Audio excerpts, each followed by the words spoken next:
Olá, um dia desse eu acordei pensando e eu vivi já algumas situações, eu fiquei fazendo algumas conexões e eu inventei aqui um nome para dividir com vocês. Eu tô chamando aqui de síndrome do café com leite. Não sei se é síndrome, porque síndrome é a gente que sente com a gente mesma, né? E para mim aqui é um pouco de como as pessoas te tratam, principalmente homens nesse caso. Então aqui qual que é a minha sensação? Eu já vivi algumas situações em que tô sentada ali com algumas pessoas, normalmente mais homens, né, de hierarquias diferentes, e muitas vezes até eu sou a hierarquia mais alta nessa conversa. Mas se a gente está, sei lá, com algum parceiro externo ou conversando com alguém de fora, as pessoas tendem, os homens principalmente, a conversar olhando para os homens, como se o homem fosse a pessoa ali de maior senioridade, como se fosse a pessoa que vai tomar a decisão e você não é. Então, me dá muito essa sensação, e eu pensei muito nessa história do café com leite, porque era, sabe lembram aquelas brincadeiras de infância da minha infância, né? Eu tô com 45 anos, mas que às vezes a criança pequena queria brincar com a grande, e aí você entrava na brincadeira, mas todo mundo falava, ah, não, mas ela é café com leite. E eu acho que muitas vezes eu me sinto uma café com leite, sabe? Na hora que eu tô sentada conversando, da pessoa não olhar pra mim, da pessoa tá sempre olhando pro outro, ou de parecer ali que eu tô, é meio um proforma, sabe? Eu tô cumprindo a cota, mas não sou eu de verdade que tô ali tomando a decisão, ou que tô liderando o negócio. Já vivi umas situações bizarras, e aí vou contar aqui um caso que eu vivi com um fornecedor externo grande, que estava há muito tempo me enchendo o saco porque queria marcar uma reunião comigo, que queria falar comigo e pedindo para a secretária marcar. E aí o dia marcaram lá, né? A reunião foi marcada e eu estava conversando com a pessoa por Zoom.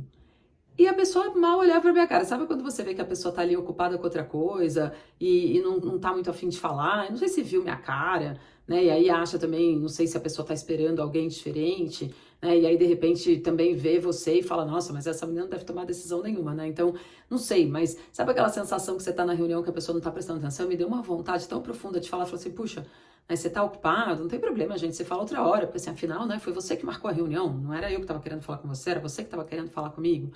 Mas enfim, eu acho que eu vivo essa situação, já vivi e continuo vivendo diversas vezes, e eu acho que é uma coisa aqui para a gente pensar sobre alguns aspectos, né? Primeiro, e eu acho isso muito importante para os homens avaliarem, né? Então, quando a gente fala, tem uma mulher na liderança, tem uma mulher que é a diretora geral, ela está liderando um PNL, um negócio igualmente como qualquer homem nessa posição. Então, assim, puxa vida, se você gerencia um negócio de milhões, né? Você está gerenciando o negócio e a carga que a gente recebe de responsabilidade e cobrança, né, de um chefe numa posição assim é a mesma que o homem recebe. Então, assim, a gente está aqui porque a gente tem condição de gerenciar o negócio. A gente não está aqui só porque a gente é uma liderança feminina e que agora virou moda que a gente tem que olhar para a mulher na liderança. Então, acho que isso precisa ser considerado.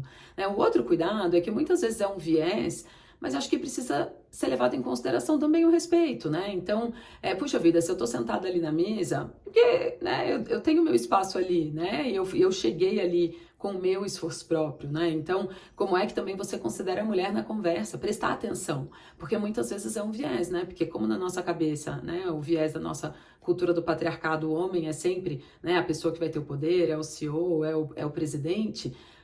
Eu acho que existe sim esse viés, essa dificuldade de olhar a mulher nessa posição, mas é muito importante que você se conecte com aquela situação ali, né, no momento e entenda a situação, né, para tomar cuidado para não fazer esse tipo de coisa. E acho que pra gente que vive a situação, e aqui eu já pensei, né, algumas maneiras da gente se posicionar, não sei, né, no caso dessa história que eu contei do fornecedor, de repente eu devia ter falado assim, olha, acho que eu tô sentindo que você tá meio ocupado, então, na hora que você quiser falar, a gente marca novamente e tchau, né? Então, assim, não ficar vivendo a situação que você está se sentindo desrespeitada e não chamar a atenção da pessoa para aquilo que você está sentindo, né? Porque não é questão de ser grossa, né? Nem de falar, né? De uma forma desrespeitosa de jeito nenhum. Mas eu acho que é se posicionar de que você está percebendo a situação, né? E que você não está gostando.